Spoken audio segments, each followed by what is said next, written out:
ప్రభుత్వం ప్రవేశపెట్టిన ప్రణాళిక కాబట్టి ఇది వార్డు నంబర్ 17, 18 రెండు కలిపి ఇక్కడ పెట్టడం జరిగింది. ఇది గౌరవ ముఖ్యమంత్రి రేవంత్ రెడ్డి గారి సందేశం ప్రజలకు విన్నవించాలని తెలిపారు కాబట్టి మా బాధ్యతగా మేము తెలుపుతున్నాం. గౌరవ ముఖ్యమంత్రి శ్రీ యనుమల రేవంత్ రెడ్డి గారి సందేశం. మిత్రులారా, ప్రజాప్రభుత్వం బాధ్యతలు స్వీకరించి 2 సంవత్సరాల 3 నెలలు పూర్తయింది. ఆర్థిక సవాళ్లను అధిగమిస్తూ గత పాలకుల తప్పిదాలను సరిచేస్తూ సంక్షేమ అభివృద్ధి విషయంలో రాజీ పడకుండా మన ప్రభుత్వం పనిచేస్తుంది.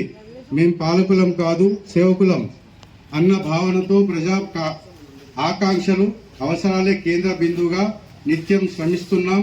ప్రతి నిర్ణయంలో ప్రజల మేలు, సామాజిక బాధ్యత, రాష్ట్ర భవిష్యత్తు దృష్టిలో పెట్టుకుంటున్నాం. ఉప ఎన్నికలు, పంచాయతీ ఎన్నికలు, మున్సిపల్ ఎన్నికల్లో వరుస విజయాలతో ప్రజాపాలనకు మీ ఆమోదం, మద్దతు ప్రకటించారు. నిర్ణయాల్లో పారదర్శకత ఉండాలి. మహాలక్ష్మి ఉచిత బస్సు సౌకర్యం, 500కే గ్యాస్ సిలిండర్, 200 యూనిట్ల వరకు ఉచిత విద్యుత్, ఆరోగ్యశ్రీ 10 లక్షలు. ముందు 5 లక్షలు ఉండే, ఈ గవర్నమెంట్ వచ్చిన తర్వాత 10 లక్షలు ఆరోగ్యశ్రీ.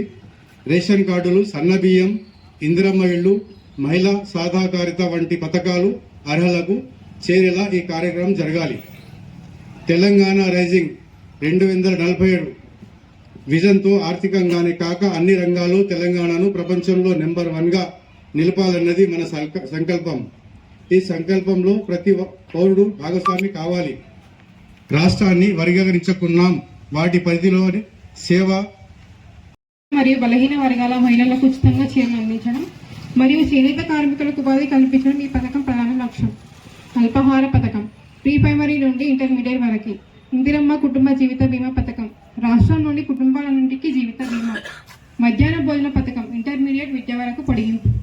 ఇంటర్మీడియట్ చదివే దివ్యాంగులైన విద్యార్థులకు మెట్రైజ్ వాహనాలు. పంటల వైవిధ్యీకరణ, ప్రకృతి సేంద్రియ వ్యవసాయం.